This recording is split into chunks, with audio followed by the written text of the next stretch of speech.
சமீபத்தில் அரசியல் நிகழ்வுகளை பற்றி நம்ம விவாதிக்க இருக்கோம். அதில் இன்னைக்கு குறிப்பிட்டு சொல்ல போனால் ஒரு சிறுவன் கடத்தல் வழக்கில் நம்ம புரட்சி பாரத கட்சி இயக்க தலைவரோட பூவி ஜெகன்மூர்த்தியார் அவர்கள் இன்று ஆஜராயிருக்காரு.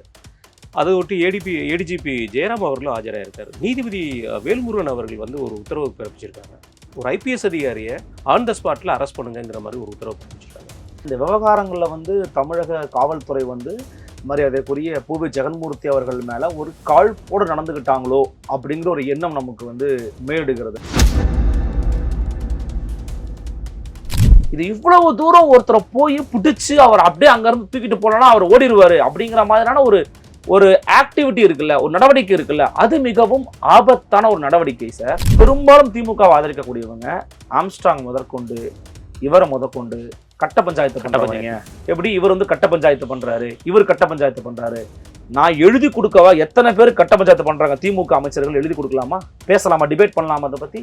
அப்போ என்னன்னா, ஒரு விளிம்பு நிலை மக்களுக்காக இருக்கிறவன் ஒருத்தன் போராட்டம் பண்றான், ஒருத்தன் ஆர்ப்பாட்டம் பண்றான், ஒருத்தன் அவங்களுக்காக பேசுறான்னாலே உடனே அவனுக்கு ஒரு பச்சை குத்த வேண்டியது. திரும்ப அவர்கள் ஒரு பேரணி நடத்தியிருந்தார். மத நல்லெண்ணிக்க பேரணி,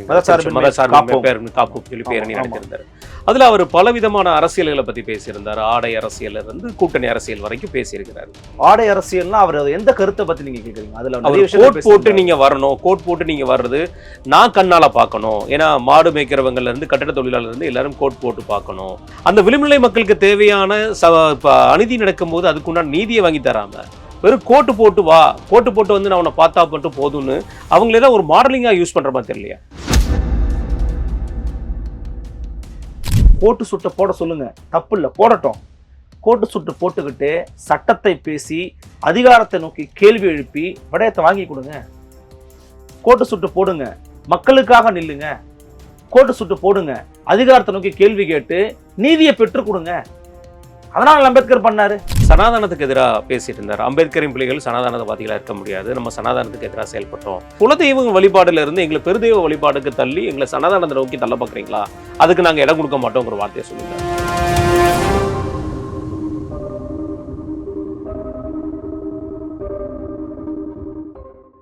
வணக்கம்.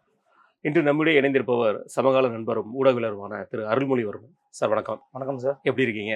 நீங்க நல்லா இருக்கீங்களா? நல்லா இருக்கேன், மகிழ்ச்சி. சமீபத்தில் அரசியல் நிகழ்வுகளை பற்றி நம்ம விவாதிக்க இருக்கிறோம். அதில் இன்னைக்கு குறிப்பிட்டு சொல்ல போனால் ஒரு சிறுவன் கடத்தல் வழக்கில் நம்ம புரட்சி பாரத கட்சி இயக்க தலைவரோட பூவி ஜெகன்மூர்த்தியார் அவர்கள் இன்று ஆஜராயிருக்காரு. அதை ஒட்டி ஏடிஜிபி ஜெயராம் அவர்களும் ஆஜராயிருக்காரு. நீதிபதி வேல்முருகன் அவர்கள் ஒரு உத்தரவு பிறப்பிச்சிருக்காங்க.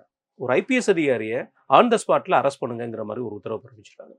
ஜெகன்மூர்த்தியார் அவர்களுடைய ஜாமீன் மனுவையும் அவருக்கு தள்ளுபடி பண்ணலை, நீங்கள் விசாரணைக்கு ஒத்துழைப்பு கொடுங்க அப்படிங்கிற ஒரு வார்த்தையும் சொல்லியிருக்காங்க. அதில் ஒரு காட்டமான வார்த்தை என்ன சொல்லியிருக்காருன்னா, கட்ட பஞ்சாயத்து பண்ணிங்கன்னா உங்கள் கட்சி இயக்கத்துக்கு ஆபத்து நேரிடும். ஏன் நூற்றுக்கணக்கான ஆட்களை என் வீட்டு முன்னாடி நேற்று நிப்பாட்டினீங்க, நான் யாருக்கும் பயப்பட மாட்டேன், எந்த கட்சிக்கும் பயப்பட மாட்டேங்கிற ஒரு வார்த்தையை சொல்லியிருக்காரு. எப்படி பார்க்குறீங்க? நீதிபதி அவருடைய கருத்தை நம்ம இப்போதைக்கு கிரிட்டிக் பண்ண முடியாது. ஆனால் இந்த விவகாரங்களில் தமிழக காவல்துறை மரியாதைக்குரிய பூவி ஜெகன்மூர்த்தி அவர்கள் மேலே ஒரு காழ்ப்போடு நடந்துக்கிட்டாங்களோ அப்படிங்கிற ஒரு எண்ணம் நமக்கு மேலிடுகிறது. அதுக்கு என்ன காரணம் அப்படின்னா, நீங்கள் கேஸ் டீட்டெயில் எடுத்து பாருங்க. ஒரு ஆண் ஒரு பெண் 2 பேரும் காதலிக்கிறாங்க. பெண் தேனியை சேர்ந்தவங்க, பையன் திருவள்ளூரை சேர்ந்தவராக இருக்கிறாரு. திருவள்ளூரை சேர்ந்த அந்த பையன் அவங்க அம்மா அன்னைக்கு காலையில் அவங்க பையன் வீட்டில் இருக்கிறாரு. திடீர்னு பையனை காரில் யாரும் அழைச்சிட்டு போகிறாங்கன்னு அக்கா அம்மா வீட்டில் இருக்கிறவங்க சொல்கிறாங்க. சொன்னோன்னா அந்த அம்மா ஒரு அவசர கதியில் பரபரப்பாக என்ன ஆச்சு பையனை காணுமே 100க்கு ஃபோன் அடிக்கிறாங்க. அதுக்குள்ளே பையனே ஒரு இடத்துல காரில் திருப்பி வந்துடுறாரு. அந்த காரில் இருந்தவங்க யார், அந்த காரில் சில லட்சங்கள் பணம் இருந்ததா சொல்கிறாங்க. அதெல்லாம் இன்னும் விசாரணைக்கு உட்படுத்த வேண்டிய ஒரு விவகாரங்கள். ஆனால் பையன் வந்துடுறாரு. இவங்க 100 கால் அடிச்சுட்டு போலீஸ்காரங்களும் வந்துடுறாங்க. அப்புறம் காவல்துறை இது வேறு ஒரு வழக்காக ஆள் கடத்தல் அப்படிங்கிற வழக்காக பதிவு பண்ணுறாங்க. விசாரணை நடந்துகிட்டு இருக்கும் போதே பூவி ஜெகன்மூர்த்தி அவர்களுக்கு இதில் தொடர்பு இருக்கு. இன்னைக்கு பார்த்தீங்கன்னா தி ஹிந்துல கன்ஃபெஷன் ஸ்டேட்மெண்ட் கொடுத்ததா ஒரு செய்தி வந்திருக்குது. ஆனால் அஃப்கோர்ஸ் கன்ஃபெஷன் பார்த்தீங்கன்னா, நீங்கள் இப்படி போய் விக்ரஸா ஒரு 500 பேர் உள்ள போய் நீங்கள் அவர் என்ன கொலைகாரரா யார்? அவர் ஒரு மக்கள் பிரதிநிதி, அவர் ஒரு சிட்டிங் எம்எல்ஏ, அவர் எதிர்கட்சியோடு இணங்கி இருக்கக்கூடிய ஒரு மனிதராக இருக்கிறாரு. இப்போ அவரை இவ்வளவு தூரம் ஒரு குரூரமான ஒரு எண்ணத்தோட அணுகிறாங்களோ அப்படிங்கிற எண்ணம் நமக்கு தோணுது வெளியிலேருந்து பார்க்கும்போது. என்ன காரணம் அப்படின்னா, அவர்கிட்ட நீங்கள் ஒரு நோட்டீஸ் கொடுக்கலாம் சார். உச்சநீதிமன்றம் என்ன சொல்கிறாங்கன்னா, 7 ஆண்டுகளுக்கு குறைவாக குற்றச்சாட்டுகள் இருந்துச்சுன்னா அவர் கைது பண்ண வேண்டிய அவசியமே கிடையாதுங்கிறாங்க. முதல்ல அழையுங்க, அழைப்பானை கொடுங்க, விசாரிங்க. என்னங்கிறத உட்காந்து பேசுங்க, அப்புறம் முடிவெடுங்க அப்படிங்கிறாங்க. ஆனா இந்த விவகாரத்துல ரொம்ப வேகமா இவங்க எடுத்த நடவடிக்கைகள் அப்படிங்கிறது நமக்கு பலவிதமான சந்தேகங்களை உருவாக்குகிறது. உதாரணத்துக்கு மரியாதைக்குரிய அண்ணன் ஆம்ஸ்ட்ராங் அவர்கள் மரணித்த போது ஆம்ஸ்ட்ராங் அவர்களை வந்து பாத்தீங்கன்னா ஒரு மிக மோசமான முறையில பேசின நபர்களே இங்க இருக்கிறாங்க, பத்திரிகையாளராகவே அங்க இருக்கிறாங்க. அப்ப அப்படி வந்து நீங்க எப்படி ஒருத்தர் பேசிட முடியும்? இப்ப இன்னைக்கு வந்து பாத்தீங்கன்னா இவரை பேசுறாங்க, இவரை போலவே நீங்க திமுக இருக்கிற மற்ற அமைச்சர்களை பேசிடுவீங்களா? அதுக்கு அவங்க தைரியம் இருக்குமா? இருக்காது. யாருமே அதை பண்ண மாட்டாங்க. ஆனா இப்ப இவங்களை போன்ற விளிம்புநிலை மக்களுக்காக கட்சி நடத்தக்கூடிய நபர்களை பார்த்து, ஏன் இன்க்ளூடிங் விசிகே கூட தான் பார்த்து பேசியிருக்காங்க, மற்ற அமைப்புகளை பார்த்து தான் பேசுறாங்க. அப்ப அதே மாதிரிதான் புரட்சி பாரதியை அவங்க அணுகுறாங்க.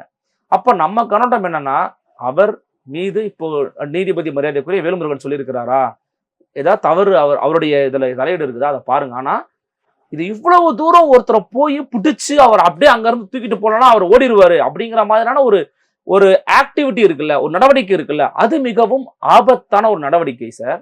ஏன்னா இதுக்கு பின்னாடி இப்போ புளியந்தோப்பு மோகன் போன்ற அம்பேத்கர் சேப்பட என்ன சொல்றாங்கன்னா, இதுக்கு பின்னாடி வேற ஏதோ காரணங்கள் இருக்குமோ, வேறு ஏதோ அரசியல் அழுத்தங்கள் இருக்குமோ, அந்த பகுதியில எதிர்கட்சியில இருக்கிற ஒரு நபரை முடக்கிறதுக்கான வேலையோன்றாங்க. இன்னும் ஒரு படி மேல போய் ஏர்போர்ட் மூர்த்தி போன்ற நபர்கள் என்ன சொல்றாங்கன்னா, நேற்று முன்தினம் தான் வந்து பாத்தீங்கன்னா முக்கியமான ஒரு கூட்டத்தை கூட்டியிருக்கிறாரு மரியாதைக்குரிய அண்ணன் திருமாவளவன் அவர்கள். அந்த கூட்டத்தை திசை திருப்பணுங்கிறதுக்காக அவர் கைது பண்றாங்க அப்படின்லாம் அவர் ஒரு கருத்து சொல்றாரு. அது உண்மை பொய்ங்கிறதெல்லாம் வேற, ஒவ்வொருத்தரும் ஒரு பாயிண்ட் ஆஃப் வியூ வருது. அப்ப ஏன் இவ்வளவு தூரம் மெனக்கடணும்? அவர் ஒரு சாதாரணமான ஒரு ஒரு ஒரு எம்எல்ஏவா இருக்கிறாரு. அந்த பகுதியில அவருக்குன்னு ஒரு செல்வாக்கு இருக்கு சார். அந்த பகுதியில நீங்க அந்த பகுதியில் போனீங்கன்னா எல்லாருக்குமே மூர்த்தியார்னா யாரும் தெரியும், பூ யாருன்னு யாரும் தெரியும். அவர் அண்ணன் காலத்துல இருந்தே எல்லாருக்குமே வந்து ஹெல்ப் பண்றவங்க. பூவை மூர்த்தியாருடைய வழி வந்தவர் இவர். எல்லாருக்குமே ஹெல்ப் பண்ற ஒரு கேரக்டர் தான் அவர் சொல்றாங்க. அடித்தட்டு மக்களுக்காக தொடர்ச்சியா பேசக்கூடிய மனிதராக தான் அவர் வந்து பாக்குறாங்க. இதற்கு முன்பாகவே வந்து பாத்தீங்கன்னா இதே போல ஒரு பெரிய பொறுப்புல இருக்கிற ஒரு காவல்துறை அதிகாரி அவரை மிஸ்ஹேண்டில் பண்ணதை நம்ம பார்த்தோம். நிறைய வீடியோக்கள்லாம் கூட ஷேர் பண்ணாங்க. அப்ப தொடர்ச்சியா தலித் லீடர்ஸ் மேல இந்த மாதிரியான ஒரு ஒரு ஒரு அப்ரோச்சை வந்து போலீஸோட சிஸ்டம் பயன்படுத்துறதுன்னு இருக்குல்ல, இது ரொம்ப ஆபத்தானது. இதெல்லாம் எங்கெங்கெல்லாம் நீங்க வருதுன்னு பாத்தீங்கன்னா எல்லா இடத்துலயும் வரும். இப்ப கள்ளக்குறிச்சியில வந்து அந்த பள்ளிக்கூட சூறையாடப்பட்ட விவகாரத்துல அடிச்சு துவம்சம் பண்ணப்பட்ட ஆட்கள் யாருன்னு பாத்தீங்கன்னா பட்டியல் சமூக இளைஞர்கள் தான். அவங்களதான் போட்டு அட்டாக் பண்ணாங்க போலீஸ். அப்போ போலீஸோட சிஸ்டமுக்கு சொசைட்டி மேலே அந்த அந்த தலித் இளைஞர்கள் மேலே இருக்கக்கூடிய பார்வையை நீங்க பாருங்க, எப்படிப்பட்ட ஒரு பார்வையா இருக்குது. சரி சார், எல்லாத்துக்கும் மேல வேங்கவேல் விவகாரத்தை தொடர்ச்சியா எல்லாருமே கொள்ளு கொடுத்துக்கிட்டு இருந்தாங்க. அந்த திருமாவளவன் உட்பட கொள்ளு கொடுத்துக்கிட்டு இருந்தாங்க. அதுல மாற்றுக்கிறதுக்கு இடம் கிடையாது. கூட்டணியில இருந்தாலும் தொழில் கொடுத்தாங்க, போராட்டம் பண்ணாங்க. முதல்ல அவங்க தான் பண்ணாங்க. என்ன வந்துச்சு? உண்மையிலேயே எதிர்பார்த்ததுக்கு நேர்மாறா வந்துச்சு. மரியாதைக்குரிய ஐயா ஆசிரியர் வீரமணி இதை ஏத்துக்கணும் அப்படின்னு சொல்லி அறிக்கை விட்டாங்க. அது அதிர்ச்சி அளிக்கிறதுன்னு சொன்ன டாக்டர் திருமா. அப்போ இங்க என்ன நீதி கிடைச்சிருக்குது? அப்ப அதே போல வந்து பாத்தீங்கன்னா இப்ப அண்மையில இந்த கொங்கு பகுதிகளில் தோட்டத்து படுகொலை நடந்துகிட்டு இருக்கு இல்லையா? இந்த தோட்டத்து படுகொலையில நடுவுல ஒரு ரெட்டப்படுகொலை நடந்துச்சு. இந்த ரெட்டப்படுகொலையில வந்து பாத்தீங்கன்னா தேங்காய் பறிக்க வந்தவங்க தான் கொலை பண்ணாங்கன்னு ஒரு விதமா பேச்சு ஓடிக்கிட்டு இருக்கும்போது அங்க தேங்காய் பறிக்கிறவங்க அப்ப தலித் தெரிஞ்சவங்களா இருந்தாங்க, தலித் சமூக சேர்ந்தவங்களா இருந்தாங்க. அவங்கள பிடிச்சு அடிச்சு ஒத்துக்க, நீதான் கொண்டு ஒத்துக்கன்னு அடிச்சு துன்புறுத்திடுறாங்க அந்த பகுதி காவல்துறையினர். துன்புறுத்தப்பட்ட அந்த நபர்கள் எல்லாரும் ஒன்னா சேர்ந்து நம்மளை வந்து பட்டியல் சமூகம் அடிக்கிறாங்க அவங்க, நம்ம போய் மாவட்ட ஆட்சியர் புகார் கொடுத்தாங்க. அந்த புகார் கொடுத்த போது அவள் செய்த ஆர்ப்பாட்டத்துக்கு துணை நின்ற கட்சி விசிக. யார் எதிர்த்து? அந்த பகுதியில் இருக்கக்கூடிய காவல்துறை எதிர்த்து. அப்புறம் பார்த்தா குற்றவாளிகள்லாம் வேற. அப்ப என்னன்னா இவர்களுக்கு பொதுவாகவே பட்டியல் சமூகத்தை சேர்ந்தவர்கள் எப்படியாச்சும் நம்ம ஈஸியா பகடக்காயா மாத்திரலாம், அவங்களை ஈஸியா அட்டாக் பண்ணலாம், அவங்க ரொம்ப ஈஸி வல்னரபிள் பீப்புளா இருக்கிறாங்க அப்படின்னாலே அட்டாக் பண்றதுங்கிற போக்கு வந்து இந்த ட்ராக் ரெக்கார்டு இருக்குல்ல, இந்த ட்ராக் ரெக்கார்டு தான் நமக்கு வந்து அச்சத்தை உருவாக்குது. இது ரொம்ப ஆபத்தான அணுகுமுறை. இதையே தான் வட இந்தியாவில் பாஜக இஸ்லாமியர்கள் மேல பண்ணிக்கிட்டு இருக்கான். சிறுபான்மையினர் மீது பிஜேபியோட இந்துத்துவ போக்கு எவ்வளவு தூரம் கண்டிக்கத்தக்கதோ அதே போலதான் இங்க இருக்கிறவங்க கண்டிக்கத்தக்கது. மதவாதம் எவ்வளவு கொடுமையானதோ சாதியவாதமும் கொடுமையானது. ரெண்டுமே ஈக்குவலி இம்பார்ட்டன்ட். நான் ஒத்துக்கிறேன், ஒரு வகையில சாதி கூட மாறிக்கொள்ளக்கூடியது, மதம் மாறிக்கொள்ள முடியாதுன்னு சொன்னார் மரியாதைக்குரிய ஐயா பெரியார். ஆனால் ரெண்டுமே இன்னைக்கு ஈக்குவலா இம்பார்ட்டன்ஸா இல்லையா? நினைச்சு பாருங்க. கண்டிப்பா ஒரு லீடர் சார், ஒரு பார்ட்டியோட லீடர் சார், அவரு ஒரு சிட்டிங் எம்எல்ஏ சார், எதிர்க்கட்சியில கூட்டல் இருக்கிற ஒரு ஆளு, அவர் இப்பதான் நீங்க டீல் பண்ணுவீங்களா? அப்ப அந்த டீலிங் இவங்க பண்றதுலயே அந்த அப்ரோச்லயே நமக்கு சந்தேகம் வருது. இன்னைக்கு நீதிமன்றம் போயிருக்குது, நீதிபதி ஒரு தீர்ப்பு கொடுத்துருக்கிறாரு. அவர் சில வார்த்தைகளை பயன்படுத்தியிருக்கிறாரு, அதை பத்தி நம்ம பேச விரும்பலாம். ஆனால் பொதுவா பாருங்க, அவரோட கருத்துக்கு நான் பதில் சொல்ல வரல, மரியாதைக்குரிய வேல்முருகனோட கருத்து நான் பதில் சொல்லல. பொதுவா இன்னைக்கு இணையத்துல பாத்தீங்கன்னா பெரும்பாலும் திமுகவை ஆதரிக்கக்கூடியவங்க ஆம்ஸ்ட்ராங் முதற்கொண்டு இவரை முதற்கொண்டு கட்ட பஞ்சாயத்து பண்றவங்க. எப்படி இவர் வந்து கட்ட பஞ்சாயத்து பண்றாரு, இவர் கட்ட பஞ்சாயத்து பண்றாரு. நான் எழுதி கொடுக்கவா? எத்தனை பேர் கட்ட பஞ்சாயத்து பண்றாங்க? திமுக அமைச்சர்கள் எழுதி கொடுக்கலாமா, பேசலாமா, டிபேட் பண்ணலாமா அதை பத்தி? அப்போ என்னன்னா, ஒரு விளிம்பு நிலை மக்களுக்காக இருக்கிறவன் ஒருத்தன் போராட்டம் பண்றான், ஒருத்தன் ஆர்ப்பாட்டம் பண்றான், ஒருத்தன் அவங்களுக்காக பேசுறான்னாலே உடனே அவனுக்கு ஒரு பச்சை குத்த வேண்டியது. கட்ட பஞ்சாயத்துங்கிறது இன்னைக்கு சமமா போயிடுச்சு சார். எல்லா கட்சியில இருக்கிற எல்லா மாநிலங்களும் கட்ட பஞ்சாயத்து பண்ணிக்கிட்டு இருக்கான். அப்ப இவங்க தான் அதை பண்ணுவாங்க, இவங்க தான் அதை பண்ணுவாங்கன்னு பேசக்கூடிய இணையதள ஆளுங்கட்சி ஆதரவாளர்களுக்கு நாம என்ன சொல்லிக்கிறோம் அப்படின்னா, கண்ணாடி எடுத்து உங்க முகத்தை பாருங்க, அல்லது நீங்கள் ஆதரிக்கிற கட்சியை போய் எண்ணி பாருங்க, எடுத்து பாருங்க எத்தனை பேர் எப்படி இருக்கிறாங்கன்னு. அப்ப இந்த போக்க உண்மையிலேயே நம்ம வந்து கண்டிக்கணும். இது ஏன்னா இன்னைக்கு அவர்களுக்கு நடப்பது நாளைக்கு உங்களுக்கு நடக்கும். இன்னைக்கு அவர்களுக்கு நடக்குது, யாரோ ஒருதான் பாதிக்கப்படுறாங்கன்னு நீங்க விட்டுட்டு நழுவி போனீங்கன்னா உங்களுக்கு நடக்கும். நான் இப்பயும் சொல்றேன், அந்த விவகாரத்துல பாதிக்கப்பட்ட அந்த பெண் ஒரு வீடியோ போட்டிருக்காங்க, நீங்க பார்த்திருப்பீங்க. அந்த பையனோட அம்மா சொல்றாங்க, ஐயா இந்த அவங்கள அழுத்தம் கொடுக்கல, அவங்களுக்கு ஒரு பொலிட்டிக்கல் ப்ரெஷர் கிடையாது, அவங்களுக்கு என்னன்னா நம்ம பிள்ளை வந்து ஒரு பிள்ளைய லவ் பண்ணி இருக்கிறான், அவன் பையன் 2 பேரும் சந்தோஷமா வாழணும்னு முடிச்சுட்டாங்க. அவன் குடும்பத்துக்கு இத்தனைக்கும் சொல்லட்டுமா, 2 பேருமே எம்பிசி கம்யூனிட்டில வராங்க. அதுல ஒருத்தர் கூட எஸ்சி கிடையாது, எஸ்டி கிடையாது. 2 பேருமே வெவ்வேறு கம்யூனிட்டியை சேர்ந்தவங்க தான் எம்பிசிக்குள்ள. அதுலயே இவருக்கு ரோல் இருக்குமா அப்படிங்கிறது முதல் கேள்வி கேட்கறாங்க. இரண்டாவது, இவரை பற்றி அந்த மாதிரி சொல்றாங்க, அவர் இந்த ஊருக்காரன்னு தெரியுங்க, ஆனா அவருக்கும் இந்த கேஸுக்கும் சம்பந்தமே இல்லைங்க, எதுக்கு அவரை போய் பிடிக்கிறாங்கன்னு தெரியலங்க அப்படின்னு ஒரு வீடியோ செல்ஃபா எடுத்து எக்ஸ்பிளைன் பண்ணி போட்டிருக்காங்க. அதை எப்படி போடுவாங்க?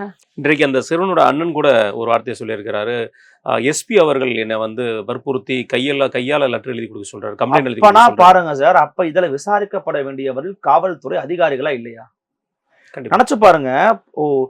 காவல்துறை அதிகாரிகள் மட்டத்தில் இருக்கக்கூடிய சாதிய மனநிலையை நீக்குவது என்பதே இங்க ரொம்ப தேவையா இருக்கு. ஏன்னா காவல்துறை அந்த அதிகார மட்டத்தில் இருக்கிறவங்க எல்லாருமே வெறும் அவர்களுடைய மனநிலை மட்டும் அல்ல, அது அரசின் மனநிலையை பிரதிபலிப்பவர் தான் காவல்துறை. அப்ப அரசுக்கு ஒரு சாதிய மனநிலை இருக்கிறதோ அதைத்தான் காவல்துறை பிரதிபலிக்கிறதோங்கிற எண்ணம், அச்சம் நமக்கு வருது. கண்டிப்பா. அப்ப அது திமுக அரசு வேடிக்கையை பார்க்கலாமா? அதைத்தான் இன்னைக்கு என்ன கேட்கறாங்க சில பேரு, திமுக அரசின் காவல்துறையில் இருக்கக்கூடிய சாதிய மனநிலை. அப்ப அதை நீக்க வேண்டிய கடமையும் பொறுப்பும் எல்லாருக்கும் இருக்கு. அதை இடித்துரைக்க வேண்டிய வேலையை நம்ம எல்லாம் செய்யணும். கண்டிப்பா. அதே மாதிரி ஏடிஜிபி ஜெயராம் அவர்களை கைது செய்ய உத்தரவிட்டிருக்காங்க. சமீப காலத்துல கோர்ட் வந்து ஒரு இடத்துல இம்மிடியேட்டா கைது செய்ய உத்தரவு கொடுத்தது இந்த ஒரு வழக்குல தான். ஏடிஜிபியோட ஜெயராமோட கைதுக்கு என்ன காரணமா இருக்கும் நீங்க நினைக்கிறீங்க? இல்ல, இது கொஞ்சம் வித்தியாசமான ஒரு ஆர்டரா இருக்குது. ரொம்ப இன்டீட்டெயிலா எனக்கு வந்து அதை பத்தின கமெண்ட்ஸ் எப்படி பாஸ் பண்றதுங்கிறது தெரியல. ஆனால் இதை வந்து நம்ம கொஞ்சம் கவனத்துல எடுத்துக்க வேண்டிய ஒரு நேரமா நான் பாக்குறேன். ஏன்னா ஒரு ஐபிஎஸ் அதிகாரி, ஆமா, ஏன்னா ஒரு ஐபிஎஸ் அதிகாரிய வந்து இதை பண்ணணும், இதை பண்ணுங்க அப்படின்னு ஒரு கோர்ட் வந்து சொல்றாங்க. ஆனா இதே சமூகத்துலதான் ஒரு ஐபிஎஸ் அதிகாரி வந்து பல வாய்தா வாங்கி பல்ல போடுங்கின பல்வீர் சிங் வந்து கடைசி வரைக்கும் ஆஜராகாம இருந்த சமூகம் இதே சமூகம் தான். 2 நடக்குது பாருங்க நம்ம சொசைட்டில.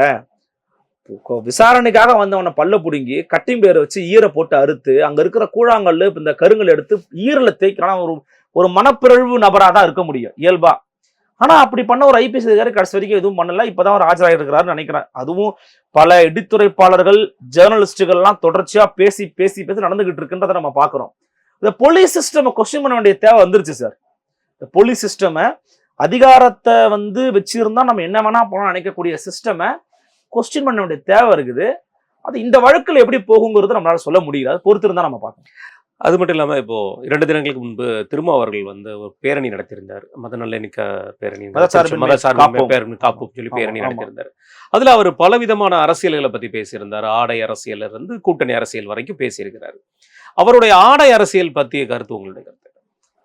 ஆடை அரசியல்னா அவர் எந்த கருத்தை பத்தி நீங்க கேக்குறீங்க? அதுல கோட் போட்டு நீங்க வரணும், கோட் போட்டு நீங்க வர்றது நான் கண்ணால பார்க்கணும். ஏன்னா மாடு மேய்க்கிறவங்கல இருந்து கட்டட தொழிலாளர் இருந்து எல்லாரும் கோட் போட்டு பார்க்கணும் அப்படிங்கிற ஒரு வார்த்தையும் சொல்லியிருந்தாரு. காந்தி வந்து வெறும் உடம்போட இருந்தது, அது அவரோட அரசியல்.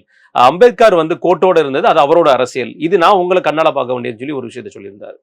நான் தான் வற்புறுத்தி சொன்னேன், என்ன மட்டும் எல்லாரும் கோட்டு போட சொன்னீங்க, நான் தான் உங்களை எல்லாம் வற்புறுத்தி கோட்டு போட சொன்னேன்னு சொல்லி சொல்லியிருந்தார். இது எப்படி பாக்குறீங்க? இல்ல, ஒரு அழுத்தப்பட்ட சமூகத்துல இருந்து வந்தவர், தொடர்ச்சியாக புறக்கணிக்கப்பட்ட மற்ற இடைநிலை சாதிகளாம் புறக்கணிக்கப்பட்ட இடத்துல இருந்து வர்றவங்கள அதனாலதான் அம்பேத்கர் கோட்டு போட்டார். ஆனால் அம்பேத்கர் ஏன் கோட்டு போட்டாருன்னா, என்னடா படிச்சவன் மேல சாதிக்காரன் தான் கூட்டணும் அர்த்தமா? அப்படிலாம் கிடையாது. நானும் போடுவேன், நானும் படிச்சிருக்கிறேன் அப்படின்னு கல்விக்கு முக்கியத்துவம் கொடுத்து, நாமளும் இதை போட்டு நம்ம எல்லாருக்கும் சமம் தான் அப்படிங்கிறத காமிக்கணுங்கிறது ஒரு எக்ஸ்பிரஷனாக தான் நம்ம பார்க்கணும். நேற்று டாக்டர் திருமா சொன்னது நான் அப்படிதான் பார்க்குறேன். அதுக்குள்ள அதை கிரிட்டிசைஸ் பண்ற மாதிரியான விஷயமா நான் பார்க்கக்கூடாதுன்னு நினைக்கிறேன். என்ன காரணம் அப்படின்னா, அவரோட மற்ற விஷயங்கள் நம்ம பத்தி பேசலாம். ஆனா இந்த விவகாரத்துல மேலோட்டமா பார்க்கும்போது என்னப்பா இது எல்லாரையும் கோட்டு போட்டு சொன்னா அது சரியாயிருமா அப்படின்னு யோசிக்கலாம். ஆனா அதுதான் அவரோட ஆசையா இருந்திருக்குது. நம்மளுடைய சமூக இளைஞர்கள், நம்மளுடைய கட்சி தோழர்கள் தொடர்ச்சியா ஒரு விளிம்பு நிலையில் இருக்கிறவங்க நம்ம யாருக்கும் கீழானவங்க அல்ல. நம்மளுடைய முன்னத்தியர் நமக்கு அண்ணல் அம்பேத்கர் தான். அவரே கோட்டு சுட்டு போட்டாரு, நம்மளும் கோட்டு சுட்டு போடுவோம், என்ன தப்பு இருக்கு அப்படின்னு ஒரு அடையாளமா அதை பார்க்கணுமே ஒழிய, இதை கோட்டு சுட்டு போட்டா மாறிடுமா, கோட்டு சுட்டு போட்டா அது ஒரு ட்ரெண்டா அப்படின்னு பார்க்காம அது ஒரு அடையாளம், அது ஒரு ஃப்ரீடம் ஆஃப் எக்ஸ்பிரஷன் இருக்கிறதுனால அது ஒரு எக்ஸ்பிரஸ் பண்றாரு.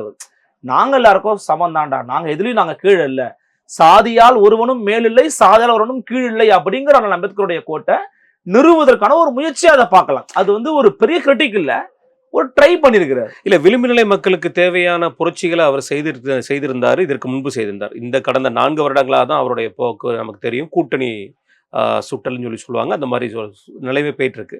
அந்த விளிம்பு நிலை மக்களுக்கு தேவையான அநீதி நடக்கும் போது அதுக்குண்டான நீதியை வாங்கி தராம வெறும் கோட்டு போட்டு நான் அவனை பார்த்தா மட்டும் போதும்னு அவங்களெல்லாம் ஒரு மாடலிங்கா யூஸ் பண்ற மாதிரி தெரியலையா?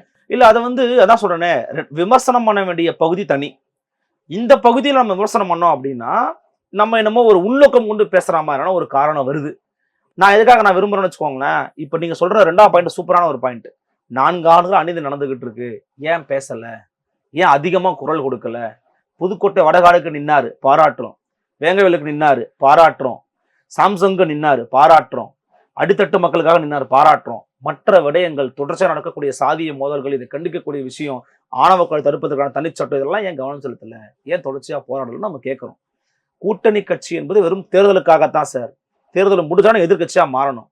எப்படி சங்கரையா இருந்தாரு, அப்படி எதிர்கட்சியா தொடர்ச்சியா சங்கரையாவை சமாளிக்க முடியல கலைஞர் கருணாநிதியால.